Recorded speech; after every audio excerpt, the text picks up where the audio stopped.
Hello students, तो आज हम बात करने वाले हैं एप्लीकेशन ऑफ सॉफ्ट स्किल के बारे में। ये जो यूनिट या ये जो टॉपिक है ये ओल्ड सिलेबस या जो ईयर वाइज सिलेबस है उसमें नहीं था। न्यू सिलेबस या जो सेमेस्टर वाइज सिलेबस है उसमें ये है। तो समझते हैं क्या है।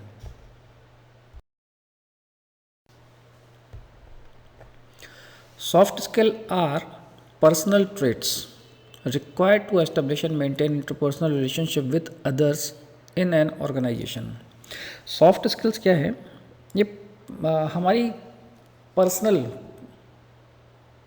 आदतें हैं, या हम जिनको बोलते हैं एग्जैक्ट जो शब्द है वो है प्रवृत्ति। हम बात करते हैं ना, कौन किसकी प्रवृत्ति कैसी है, किसका बिहेवियर या नेचर कैसा है ना। तो ट्रेट मतलब होता है प्रवृत्ति। तो सॉफ्ट स्किल क्या है? हमारी खुद की निजी प्रवृत्ति है जो कि ज़रूरी है। किस चीज़ के लिए? जब आप किसी ऑर्गेनाइजेशन में काम करते हैं तो आप अकेले नहीं होते हैं, वहाँ पर आपके साथ कई लोग होते हैं।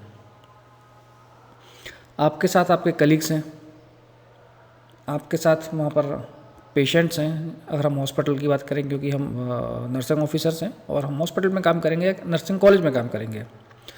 तो अगर आप हॉस्पिटल में काम करते हैं तो आपके साथ वहाँ पर बहुत सारे नर्सिंग ऑफिसर्स भी हैं, डॉक्टर्स हैं, पेशेंट हैं, पेशेंट के अटेंडर्स हैं। इसके अलावा भी हॉस्पिटल में बहुत सारे डिपार्टमेंट्स होते हैं जहाँ पर हमको बात करनी पड़ती है, उनके साथ मिलकर काम करना पड़ता है। तो सॉफ्ट स्किल जो है वो पर्सनल ट्रेट्स हैं या आपकी निजी प्रवृत्ति हैं जो कि ज़रूरी है। जब आप किसी ऑर्गेनाइजेशन में काम करते हैं तो वहाँ पर लोगों से बात करने के लिए, लोगों के साथ रिलेशनशिप बनाने के लिए, जैसे एक थेराप्यूटिक रिलेशनशिप होता है पेशेंट और नर्सेस के बीच में, इंटरपर्सनल रिलेशनशिप होता है जो दो व्यक्तियों के बीच में। अब थेराप्यूटिक तो हो गया पेशेंट और नर्सेस, इंटरपर्सनल रिलेशनशिप जहाँ पे भी आप बात करेंगे, जैसे आपको बात करनी है, जैसे पेशेंट के अटेंडर्स हैं, डॉक्टर्स हैं, नर्सिंग ऑफिसर्स हैं, अदर डिपार्टमेंट हैं, उनके साथ बात करने के लिए। These are combination of personal attitude, qualities, also termed as social skill, personal skill, or emotional intelligence. They define the ability to interact harmoniously with others. अब ये सॉफ्ट स्किल है, ये क्या है? ये हमारा पर्सनल एट्रीब्यूट या क्वालिटी है ना। इनको हम कुछ पढ़ के अपने अंदर नहीं ला सकते हैं। ये एक इनर क्वालिटी होती है। इनर क्वालिटी से मतलब क्या है? जैसे आपने देखा होगा कि आपको कुछ कुछ लोगों से बात करना अच्छा लगता है क्योंकि वो अच्छे से बात करते हैं, आपको रिस्पेक्ट देते हैं। वहीं कुछ लोग का बात करने का तरीका ऐसा रहता है कि हमारा उनसे बात करने का मन ही नहीं करता है ना। तो जिनसे हमारा बात करने का मन करता है क्योंकि वो रिस्पेक्टफुली बात करते हैं, हम जब बोलते हैं तो वो हमारी बात सुनते भी हैं। ऐसा नहीं कि सिर्फ अपना ही सुना रहे हैं। हम जब बात कर रहे हैं तो वो हमारी सुन भी रहे हैं, हम जो बोलते हैं वो सुनते हैं, समझते हैं, उस हिसाब से सॉफ्टली हमारी बात सुन रहे हैं, समझ के अच्छे से हमको आंसर कर रहे हैं, रिस्पेक्टफुली आंसर कर रहे हैं। तो आप किससे बात करना पसंद करेंगे? जो आपसे बदतमीजी से बात करता है वो, या जो आपसे इज्जत दे के बात कर रहा है, आपकी बात सुन के आपको रिस्पॉन्स कर रहा है अच्छे से उससे? तो डेफिनेटली आपका आंसर होगा कि जो अच्छे से बात करता है वही। तो यही सॉफ्ट स्किल्स होती हैं एक्चुअली। और भी डिटेल अभी देखेंगे अपन इसके बारे में आगे। तो ये पर्सनल एट्रीब्यूट है, एटीट्यूड है, क्वालिटी है, और इसी को हम या इनको हम सोशल स्किल भी बोलते हैं। क्योंकि सोशल स्किल इसलिए क्योंकि आपको सोसाइटी जहाँ पे हम रहते हैं वो सोसाइटी है, कम्युनिटी है। तो उस सोसाइटी में आप किस तरीके से लोगों से बात कर रहे हैं, जितना अच्छे से आप लोग बात करने का तरीका होगा उतने ज़्यादा लोग आपसे बात करेंगे। तो सोशल स्किल है, पर्सनल स्किल है, और इमोशनल इंटेलिजेंस है। Emotional intelligence is a part of intelligence. Emotional intelligence मतलब होता है कि अपने इमोशंस को इंटेलिजेंस के साथ यूज़ करना। अब जैसे हमको कहीं पर गुस्सा आ जाता है, मान लो आपके घर में छोटा बच्चा है, कोई आपके यहाँ पे कोई आया है मेहमान और उनके साथ छोटा बच्चा है। अब वो आपके रूम में जाके आपका सामान उठा रहा है, सामान जो भी रखा हुआ है खोल खोल कर देख रहा है, आपको पसंद नहीं आ रहा, तो आप उसको पीटने थोड़ी लग जाओगे। आप उसको प्यार से, आपको गुस्सा आ रहा है, पीटने का मन कर रहा है उसको, लेकिन आप उसको प्यार से समझा के किसी दूसरे काम में एंगेज कर दोगे ताकि आपका पर्सनल जो थिंग है वो ना छुए। तो ये है इमोशनल इंटेलिजेंस। कब कहाँ कैसे रिएक्ट करना है, ये होता है इमोशनल इंटेलिजेंस। कहीं पे आपको बहुत बुरा लग रहा है तो आप उसको एक्सप्रेस तो नहीं करते हैं, अपनी बात, अपने मन की बात अपने अंदर रखते हैं और सिचुएशन के अकॉर्डिंग रिएक्ट करते हैं। तो ये होता है इमोशनल इंटेलिजेंस, अपने इमोशन को अपने कंट्रोल में रखना और इंटेलिजेंस के साथ यूज़ करना। तो ये जो सॉफ्ट स्किल्स हैं अल्टीमेटली, इनको हम सोशल स्किल भी बोल सकते हैं, पर्सनल स्किल बोल सकते हैं, या इमोशनल इंटेलिजेंस भी बोल सकते हैं। They define the ability to interact harmoniously with others. Ultimately होता क्या है, सॉफ्ट स्किल का यूज़ करके हम दूसरे लोगों के साथ हार्मनी के साथ रिएक्ट कर सकते हैं।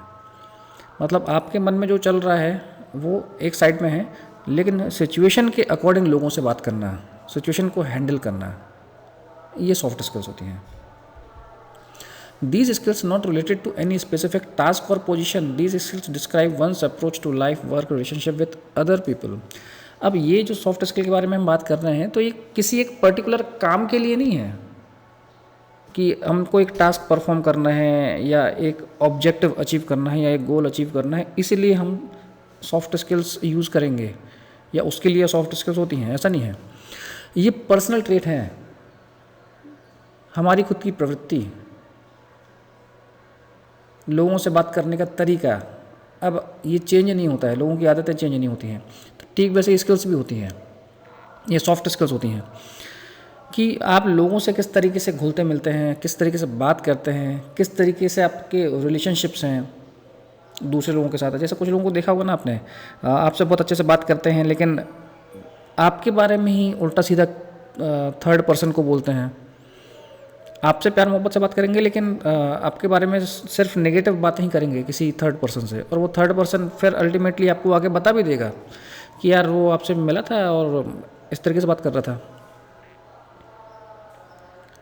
तो आप उससे दोबारा या आपके मन में उसके लिए जो रिस्पेक्ट है वो अपने आप कमी हो जाएगी ना। आप उस तरीके से रिएक्ट नहीं करेंगे, बात नहीं करेंगे। हो सकता है आप उसके बारे में भी कुछ उल्टा सीधा बोलें किसी और के सामने। तो सोशली तो आप फिर मतलब कि आप उससे दोबारा बात करना नहीं चाहेंगे, आपका मन नहीं करेगा, है ना। लेकिन सॉफ्ट स्किल्स यही है कि हम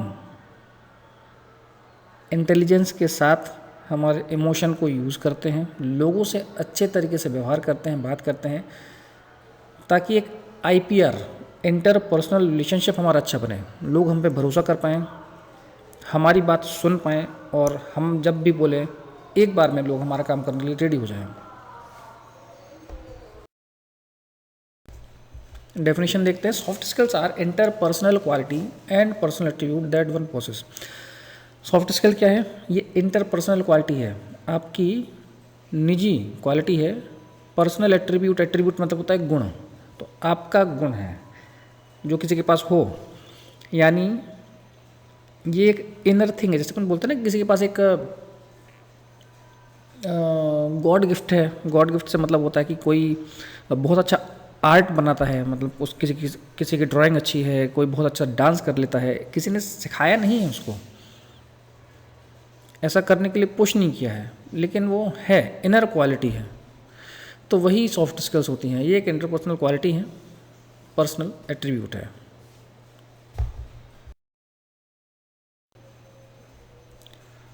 अब देखते हैं concept of soft and hard skill. ये सॉफ्ट स्किल और हार्ड स्किल एक्चुअली में है क्या?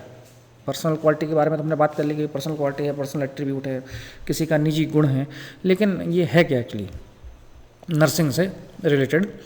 तो there are 2 type of skill that may professional need to develop. अब 2 प्रकार की स्किल्स होती हैं जो कि प्रोफेशनल्स को ज़रूरत होती है डेवलप करने की। अब प्रोफेशनल्स कौन है? जो भी प्रोफेशनल जॉब कर रहा है। जैसे नर्सिंग भी एक प्रोफेशनल कैरियर है, तो आप प्रोफेशनल हैं, आप जॉब कर रहे हैं कहीं पे हॉस्पिटल में, कॉलेज में, तो आपको 2 टाइप की स्किल डेवलप करनी पड़ती हैं। सिर्फ नर्सिंग में नहीं, कहीं पे भी, किसी भी फील्ड में हो आप, तो आपको 2 टाइप की स्किल तो डेवलप करने की ज़रूरत है, उनको विकसित करने की ज़रूरत है। कौन सी है? हार्ड स्किल और सॉफ्ट स्किल।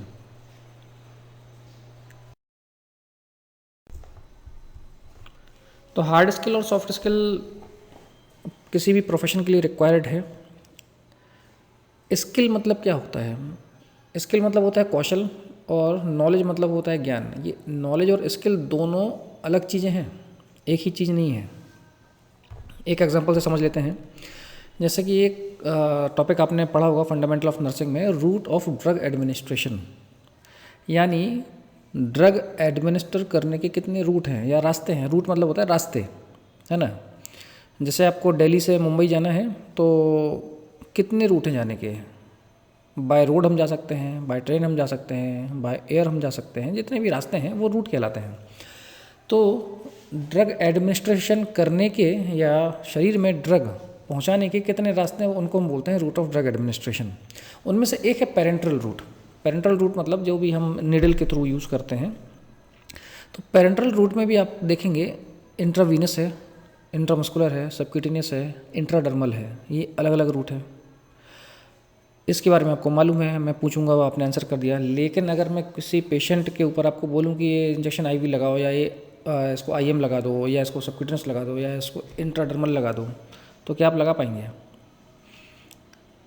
तो अगर आपको सिर्फ इनके बारे में मालूम है, आपको मालूम है कि कौन कौन सी साइट पे लगता है, किस वेन में लगाना है हमको, या किस मसल में लगाना है हमको, तो ये हो गया नॉलेज। लेकिन अगर मैं आपको वो इंजेक्शन दे रहा हूँ कि ये पेशेंट को एडमिनिस्टर करके आओ, इसको आईएम लगाना है और ग्लूटस मैक्सिमस में लगाना है या डेल्टॉइड मसल में लगाना है, तो आप उसको लगा भी लेते हैं, ये हो गया स्किल। ठीक है, तो नॉलेज और स्किल दोनों अलग चीज़ें होती हैं।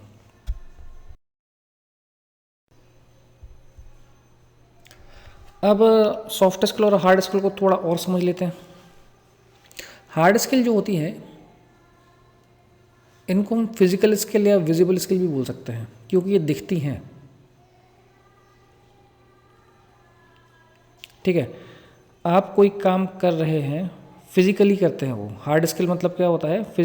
फिजिकल वर्क, तो वो दिखता है,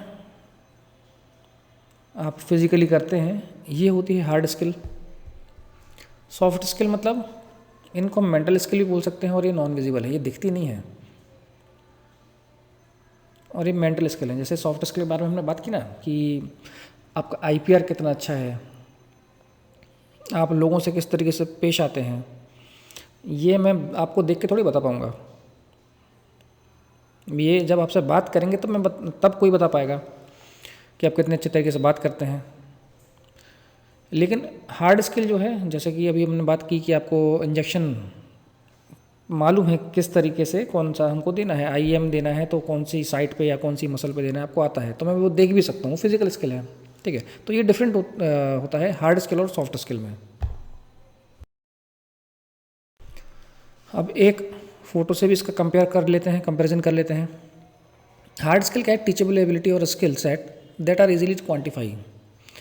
ये टीचेबल एबिलिटी है, इनको हम टीच करके सिखा सकते हैं, शिक्षा देके सिखा सकते हैं, और इनको क्वांटिफाई भी कर सकते हैं, गिन भी सकते हैं।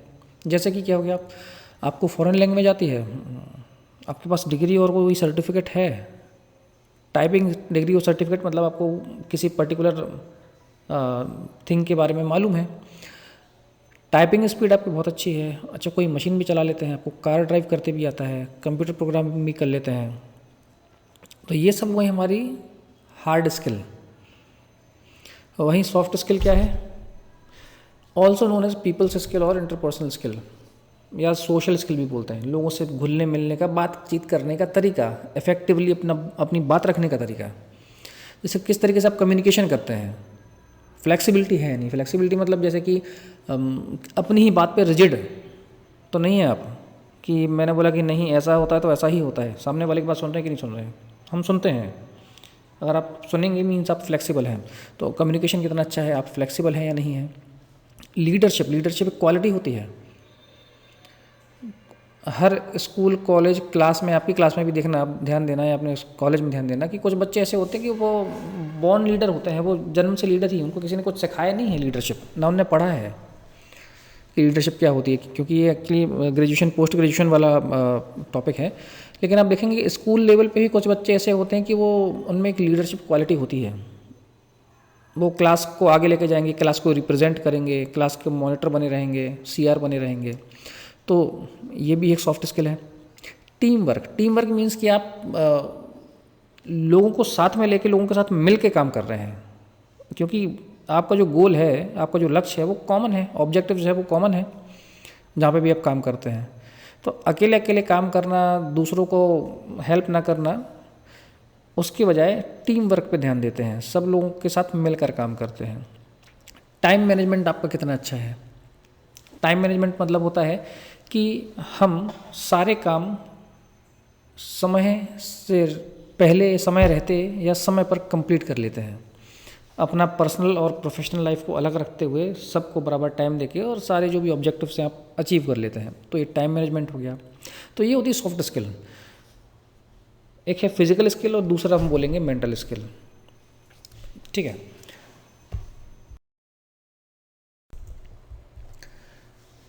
अब अगर हम नर्सिंग के बारे में बात करें तो हार्ड स्किल्स क्या है। Hard skills are individual specific ability to required perform given task.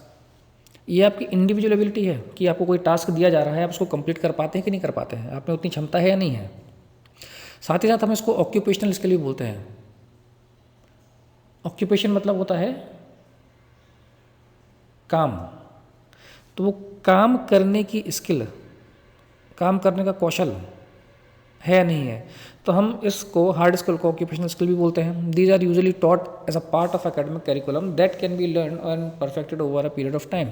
अभी जो हार्ड स्किल हैं या जो ऑक्यूपेशनल स्किल हैं, इसको एकेडमिक कैरिकुलम यानी कि जो भी आपका शैक्षणिक सत्र होता है उसमें आपको सिखाया जाता है, उसके बारे में टीचिंग दी जाती है, शिक्षा दी जाती है। और इन हार्ड स्किल को हम टाइम के साथ प्रैक्टिस करते हैं, सीखते हैं और धीरे धीरे उसमें परफेक्ट हो जाते हैं। ठीक है। जैसे आपने एक एग्जांपल ले लेते हैं कि इंजेक्शन आपने देखा, आपको आईवी लगाना था, तो पहली बार में आपसे लगा नहीं लगा, सही जगह पे प्लेस हुआ नहीं हुआ। जैसे हम या वो कैनुला हम जिसको बोलते हैं, इंट्राकैथ, अलग अलग जगहों पे अलग अलग नाम होता है। इंट्राकैथ, आईवी कैनुला, कहीं पे जल को बोलते हैं। तो ये आप लगाएंगे पहली बार पेशेंट की वेन में, तो वो हो सकता है आपसे ना लगे, आउट हो जाए, लेकिन जितना आप प्रैक्टिस करेंगे उतना उसमें परफेक्ट होते जाएंगे।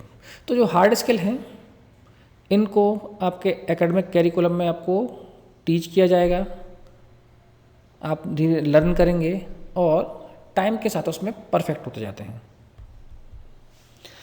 Example of hard skills are technical knowledge and skill required to perform a task और प्रोसीजर एफिशिएंटली। अब हार्ड स्किल का एग्जांपल क्या होगी, कोई टेक्निकल टास्क है, उसका आपको नॉलेज है कि किस तरीके से करना है, और स्किल्स है कि आप उसको परफॉर्म कर पा रहे हैं, वो प्रोसीजर जो आपको दिया गया है। ठीक है। तो आईवी कैनुलेशन आपको प्रोसीजर दिया गया है, या आईएम इंजेक्शन प्रोसीजर दिया है, आईवी दिया है, ओरल केयर दिया है, कोई भी प्रोसीजर आपको दिया है तो आपको उसको मालूम है कैसे करना है, दैट इज़ नॉलेज, और आप उसको कर भी पा रहे हैं, that is skill, hard skill.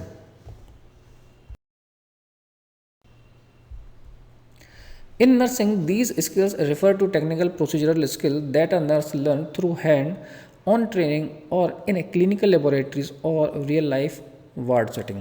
अब नर्सिंग में ये जो हार्ड स्किल हैं इनका मतलब होता है टेक्निकल या प्रोसीजरल स्किल। जो अलग अलग प्रोसीजर होते हैं, आपकी एक प्रोसीजर बुक है, उसमें देखना आप नर्सिंग आर्ट्स प्रोसीजर या प्रोसीजर बुक करके एक है, प्रोसीजर रिकॉर्ड बुक, उसमें देखना बहुत सारे प्रोसीजर्स होते हैं। पिंक कलर की आती है इंडियन नर्सिंग काउंसिल की, तो उसमें देखेंगे बहुत सारे प्रोसीजर्स हैं। तो वो प्रोसीजर स्किल, वो प्रोसीजर परफॉर्म करने की स्किल आपके पास है या नहीं है, जो कि आपको नर्सिंग की जब ट्रेनिंग करते हैं तब सिखाई जाती हैं। हो सकता है ये आपको आपकी लैब में, फंडामेंटल लैब में सिखाया जा रहा हो, या रियल लाइफ वार्ड सेटिंग में, या आपको वार्ड में ड्यूटी लगाते हैं और वहाँ पर सिखाया जा रहा हो, कहीं पर भी सिखाया जा सकता है। Every nurse is expected to master these hard skills without which she can neither provide effective patient care nor progress in her career। तो हर जो भी नर्सिंग ऑफिसर है उससे उम्मीद की जाती है कि वो इन स्किल में मास्टर हो, बिना इसके वो अच्छे से ना पेशेंट की केयर कर पाएंगी और ना ही अपने कैरियर में आगे बढ़ पाएंगे, प्रोग्रेस कर पाएंगे। जैसे एक ये सैंपल कलेक्शन है, आपको नॉलेज भी है। अब आप सैंपल कलेक्शन ट्यूब देखेंगे तो अलग अलग कलर की आती हैं, उनके कैप जो हैं अलग अलग कलर के होते हैं। वो क्यों होते हैं? क्योंकि ये ट्यूब्स ही अलग अलग प्रकार की होती हैं और कैप के कलर से आप पहचान पाएँ। जैसे कि वॉलेट कलर की ट्यूब होती है, EDTA ट्यूब बोलते हैं। हमको CBC वगैरह करना है तो वो सैंपल उसमें जाएगा। तो एक रेड कैप की होती है, येलो कैप है, पर्पल कैप है, तो इन ग्रे कैप है। तो अलग अलग सैंपल कलेक्शन ट्यूब में अलग अलग इन्वेस्टिगेशन के लिए ब्लड कलेक्ट करते हैं हम। तो ये आपको नॉलेज है और आप उसको परफॉर्म कर पा रहे हैं, ये हार्ड स्किल है। तो सैंपल कलेक्शन आपको आता है, CPR आपको मालूम है, वेंटिलेटर की सेटिंग आपको मालूम है, ये सब अगर आपको मालूम है तो दैट इज़ हार्ड स्किल।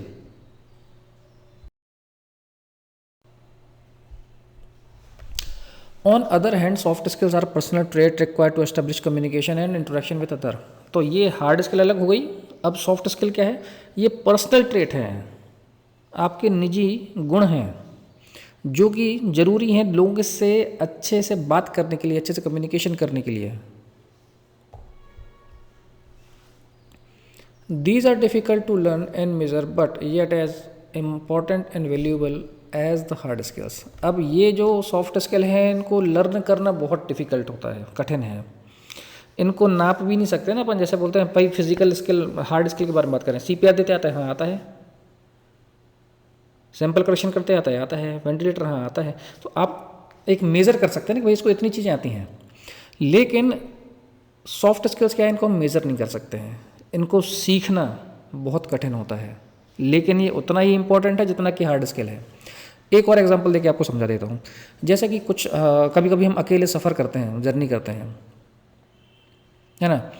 तो आप ध्यान देना कभी भी कि कुछ लोग ऐसे होते हैं कि वो बहुत जल्दी दूसरों से घुल मिल जाते हैं, बात करने लग जाएंगे और उनके साथ हंस रहे हैं, बोल रहे हैं, बहुत अच्छे से हेल्दी एक रिलेशनशिप क्रिएट कर लेते हैं सेकंड्स में। वहीं कुछ लोग ऐसे भी होते हैं कि जिनको किसी अजनबी से बात करने में बड़ा संकोच लगता है, डर लगता है, चुपचाप बैठे रहेंगे, किसी से बात नहीं करेंगे। उनको वो ट्रेन में बैठे हैं और निकलने की जगह नहीं हो रही है तो चुपचाप बैठे हैं, कुछ बाहर लेने भी नहीं जा पा रहे हैं, वॉशरूम जाना है वहाँ पे भी नहीं जा रहे हैं, घबराए से बैठे हुए हैं, है ना। तो ये सॉफ्ट स्किल्स होती हैं कि अगर आप कितने अच्छे से लोगों से कम्युनिकेट कर पा रहे हैं, कितने अच्छे से बात कर पा रहे हैं, कितने अच्छे से अपनी बात रख पा रहे हैं इफेक्टिवली, सामने वाले को हर्ट किए बिना, सामने वाले का दिल दुखाए बिना, सॉफ्ट स्किल्स हैं। अब वहीं आप देखें ना, इंट्रोवर्ट और एक्सट्रोवर्ट प्रकार के लोग होते हैं, अंतर्मुखी और बहिर्मुखी।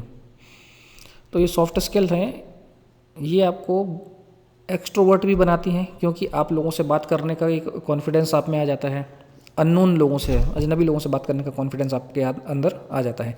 तो ये इंट्रोवर्ट से एक्सट्रोवर्ट बनना, अंतर्मुखी से बहिर्मुखी बनना एक डिफ़िकल्ट प्रोसीजर है। इसको सीखना थोड़ा मुश्किल होता है लेकिन बहुत ज़रूरी है। जितना हार्ड स्किल ज़रूरी है उतना सॉफ्ट स्किल भी ज़रूरी है। Examples of soft skills our personality traits, work place etiquette, communication style, interpersonal skills, optimistic attitude. तो ये एग्जांपल होगा सॉफ्ट स्किल के। क्या है, आपका पर्सनैलिटी ट्रेट कैसा है, पर्सनैलिटी आपकी किस प्रकार की है।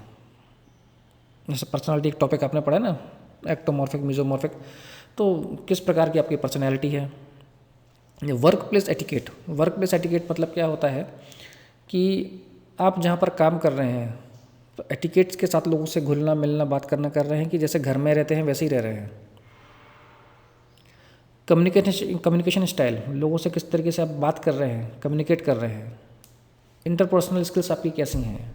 ऑप्टिमिस्टिक एटीट्यूड है या नहीं है। ऑप्टिमिस्टिक मतलब होता है आशावादी, तो आप कितने आशावादी हैं या नहीं हैं। क्योंकि आप देखेंगे कि आपको संदीप माहेश्वरी को देखना अच्छा लगता होगा, क्यों? क्योंकि वो हमेशा कुछ अच्छी बात करते हैं। विवेक बिंद्रा को देखना अच्छा लगता होगा, मोटिवेशनल बातें करते हैं, मज़ा आता है उनको सुनने में। ऑप्टिमिस्टिक एटीट्यूड है उनका, आशावादी है। और वहीं कुछ लोग ऐसे हैं जो कि सब बोला रही ज़िंदगी तो बर्बाद है, कुछ नहीं हो सकता है, ये ऐसा वो ऐसा नेगेटिव बातें करेंगे, तो आपको लगेगा ये इनकी बातें सुनेंगे तो हम खुद ही नेगेटिव हो जाएंगे।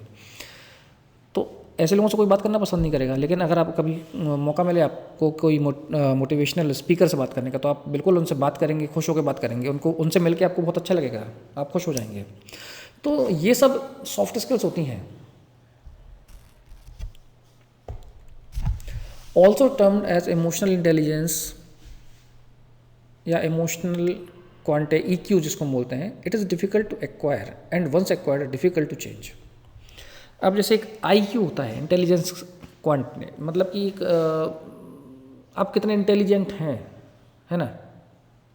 अब उस इंटेलिजेंट में एक अलग अलग टाइप के इंटेलिजेंस होते हैं, जो आपने अभी पिछले कुछ यूनिट में है इंटेलिजेंस का टॉपिक। तो आप देखेंगे इंटेलिजेंस भी अलग अलग प्रकार का होता है। उनमें से एक होता है इमोशनल इंटेलिजेंस। इसको सीखना मुश्किल है, लेकिन एक बार सीख लिया, उसको एक्वायर कर लिया, तो फिर वो चेंज भी नहीं होगा। अब इमोशनल इंटेलिजेंस को भी हमने पहले भी बात किया था, फिर से एक बार थोड़ा सा और बात कर लेते हैं। अपने इमोशन को इंटेलिजेंस के साथ यूज़ करना। आपके अंदर क्या चल रहा है उसको आप बाहर एक्सप्रेस नहीं कर रहे हैं, और सिचुएशन के साथ हैंडल कर रहे हैं। यानी जैसा जैसा देश वैसा भेष, उस हिसाब से आप चल रहे हैं, तो ये होता है इमोशनल इंटेलिजेंस। आपके मन में क्या जैसे कई बार हम बोलते हैं ना कि आपको अपने कलीग्स पे गुस्सा आ रहा है, आपके जो डॉक्टर्स हैं उनके पे गुस्सा आता है। जब काम करते हैं, आप हॉस्पिटल में आएंगे तो इसको महसूस करेंगे। कलीग्स पे गुस्सा आ रहा है क्योंकि आपको मालूम है आपकी शिफ्टिंग ड्यूटी होती है, मॉर्निंग इवनिंग नाइट। आपको मॉर्निंग में काम है, आपने बोला इवनिंग वाले से कि यार मुझे ड्यूटी एक्सचेंज कर लो, मैं तुम्हारी जगह आता हूँ तो मेरी जगह पे आ जाओ। नहीं मान रहा है, आपको गुस्सा आ रहा है। डॉक्टर्स हैं या पेशेंट हैं, पेशेंट के अटेंडर हैं, आपसे बदतमीजी से बात कर ले रहे हैं। तो ये सब चीज़ें साइड में हो गई। हमको गुस्सा आ रहा है, लेकिन हमारा वहाँ पर काम क्या है, पेशेंट केयर है, या जो भी हमारी रिस्पॉन्सिबिलिटी, जॉब रिस्पॉन्सिबिलिटी है, उनको पूरा करना है। तो अगर हम इमोशन में बह गए, उनसे लड़ने लग गए, तो क्या हम अपना काम अच्छे से कर पाएंगे? नहीं ना। तो इमोशनल इंटेलिजेंस वही होता है, अपने इमोशन को अपने अंदर अपने काबू में रखो, और जो भी आपकी रिस्पॉन्सिबिलिटीज़ हैं उनको पूरा करो।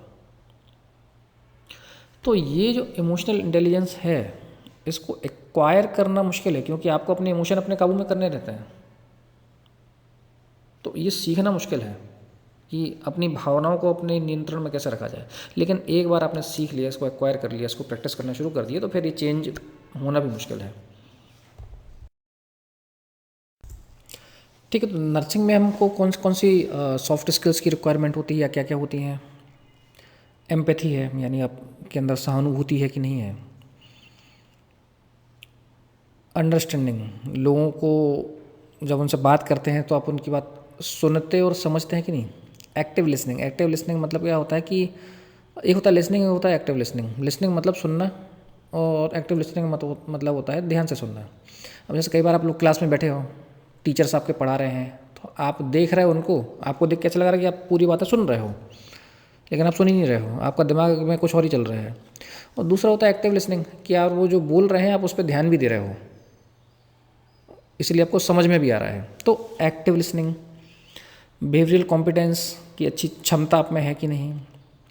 Good bed side manner, bed side manner मतलब कि पेशेंट के बेड के पास आप उनसे मैनरफुली बात करने की नहीं कर रहे हैं, किस तरीके से बात करते हैं, that is bedside manner. और अदर इंटरैक्टिव स्किल्स, बातचीत करने की जो स्किल्स होती हैं,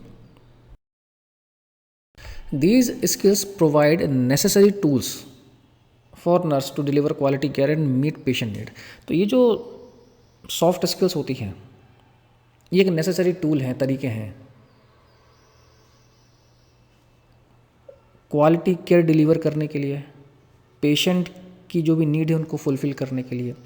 होता क्या है कि आप हॉस्पिटल में किससे बात करेंगे? अगर आप सोचिए आप पेशेंट हैं, तो आप किससे बात करना पसंद करेंगे? जो स्टाफ बदतमीजी आपकी बात ही नहीं सुनता है उससे, या उससे बात करना पसंद करेंगे कि जो आपके पास आता है, आपसे सहानुभूति रखता है, आपकी बात सुनता है, ध्यान देता है, आंसर करता है, अच्छे से बात कर रहा है सॉफ्टली तरीके से। तो जितना अच्छा आपका सॉफ्ट स्किल्स है, उतना अच्छा आपका IPR होगा, इंटरपर्सनल रिलेशनशिप होगा। लोग आप पे ट्रस्ट करेंगे, भरोसा करेंगे, अपनी बातें आपसे शेयर करेंगे। अब यहाँ पर पेशेंट और नर्सिंग ऑफिसर की बात हो रही है, तो आप में सॉफ्ट स्किल्स अच्छी हैं। पेशेंट आपसे बात करना पसंद करेंगे, अपनी प्रॉब्लम्स आपसे शेयर करना पसंद करेंगे। हमको प्रॉब्लम्स मालूम चलेगी तो हमको उनकी ज़रूरत मालूम चलेगी, उनकी ज़रूरत मालूम चलेगी तो आप क्वालिटी केयर प्रोवाइड कर पाएंगे पेशेंट को। Soft skills are also important for effective team collaboration. Nurse should have a balance of soft and hard skill as both are vital when making patient care decision. अब एक अच्छी team बनाने के लिए, एक अच्छी टीम क्रिएट करने के लिए भी सॉफ्ट स्किल्स ज़रूरी हैं।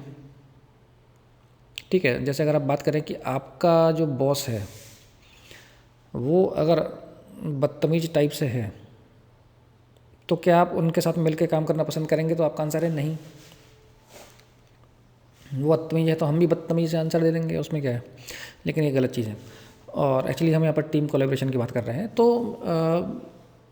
सॉफ्ट स्किल जरूरी है। आपका बॉस जितना हम्बल होगा, जितने अच्छे से आपसे बात करेगा, आप जॉब पे गए, उन्होंने बोला चलो एक काम करो, आपको वो काम नहीं मालूम है और आपने नहीं किया, आपसे अच्छे से नहीं हुआ तो आपको डांटने लग गया।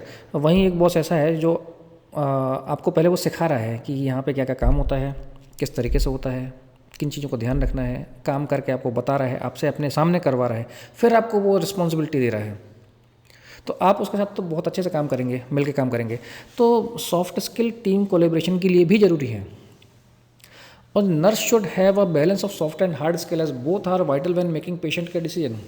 अब नर्स को सॉफ्ट और हार्ड स्किल दोनों आना चाहिए, क्योंकि सिर्फ एम्पैथी और एक्टिव लिसनिंग से काम थोड़ी चलेगा। उससे तो हमको पेशेंट की प्रॉब्लम्स के बारे में मालूम चलेगा, लेकिन जो पेशेंट की प्रॉब्लम हमको सॉल्व करनी है, क्वालिटी केयर डिलीवर करना है, वो उसके लिए तो हमको हार्ड स्किल की ज़रूरत है ना।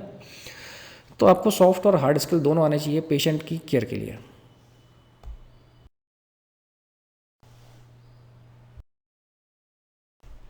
अब कुछ इसेंशियल सॉफ्ट स्किल्स हैं, जैसे कि स्ट्रेस मैनेजमेंट।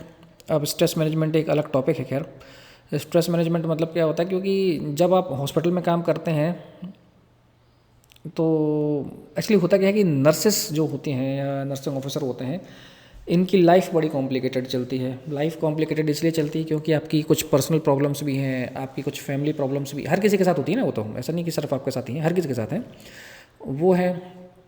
फिर आप जब हॉस्पिटल में पहुंचते हैं तो वहाँ पर एक अलग ही दुनिया है। पेशेंट हैं, बीमार हैं, तकलीफ़ में हैं, दर्द में हैं। कुछ पेशेंट ऐसे हैं जो आ रहे हैं जिनको लाइफ थ्रेटनिंग डिसीज़ है, उनकी डेथ हो रही है, उनके फैमिली मेम्बर रो रहे हैं। तो ये सब देख के काफ़ी जो नर्सिंग ऑफिसर होते हैं, जो उनको इन सब चीज़ों का शुरू शुरू में एक्सपीरियंस नहीं होता है, वो घबरा जाते हैं, स्ट्रेस में आ जाते हैं। तो एक स्ट्रेस मैनेजमेंट भी हमको आना चाहिए कि अपना स्ट्रेस है उसको मैनेज कर पाएँ। स्ट्रेस को अपने ऊपर अगर आपने हावी होने दिया तो आप अपना काम एफिशिएंटली नहीं कर पाएंगे, आपकी डेली लाइफ इफेक्ट हो जाएगी। अडेप्टिबिलिटी मतलब होता है माहौल में ढलना।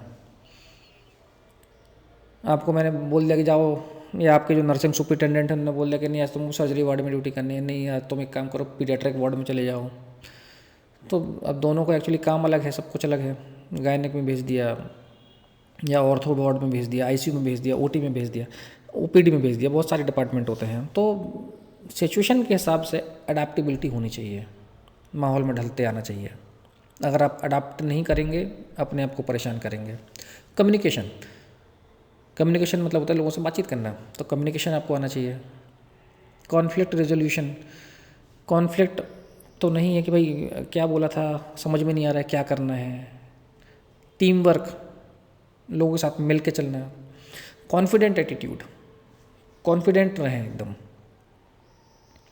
Attention to detail, critical thinking की ज़रूरत पड़ती है हमको कि जब हमको डिसीजन मेकिंग करनी पड़ती है ना कि क्या फ़ैसला लेना है, तब हमको क्रिटिकल थिंकिंग करनी पड़ती है। कई बार पेशेंट, जैसे आप आईसीयू में काम करेंगे या देखेंगे जहाँ पे सीरियस पेशेंट हैं, तो सेकंड्स में सिचुएशन चेंज हो जाती है। पेशेंट को अपने राइल्स ट्यूब से फीडिंग करवा रहे हैं, एकदम से उसको कार्डियक अरेस्ट आ गया, तुरंत में क्या करना है। अब क्रिटिकल थिंकिंग हमको ऐसे में करनी पड़ती है, डिसीजन लेना पड़ता है, क्योंकि कुछ सेकंड्स में कुछ भी हो सकता है। प्रोफेशनलिज्म, प्रोफेशनलिज्म मतलब कि अपने प्रोफेशन के साथ आप सही हैं या नहीं हैं। अब प्रोफेशनलिज्म मतलब क्या होता है कि जैसे आप हॉस्पिटल में काम कर रहे हैं, आपने बिना बताए छुट्टी ले ली, आपका छुट्टी का टर्न नहीं था, बिना बताए छुट्टी ले ली, आपकी जो शिफ्ट में आप उसमें नहीं पहुंच रहे हैं, लेट आ रहे हैं, जल्दी भाग रहे हैं, अपना काम अच्छे तरीके से नहीं कर रहे हैं, तो ये सब अपने को करना चाहिए ना। जो भी आपका काम है उसको अच्छे से करें, समय से पहुँचें, जो ड्यूटी लगी है उस पर करें। एम्पैथी एंड कंपेंशन, तो पेशेंट के साथ सहानुभूति रखें। तो ये कुछ सॉफ्ट स्किल्स है जो कि हर नर्सिंग ऑफिसर को रिक्वायर्ड होती है, ज़रूरी होती है इफ़ेक्टिवली काम करने के लिए। तो ये सिलेबस है unit 9th application of soft skills. तो जिसमें हमने आज कंसेप्ट ऑफ सॉफ्ट स्किल के बारे में बात की है। नेक्स्ट क्लास में समझेंगे टाइप ऑफ सॉफ्ट स्किल के बारे में।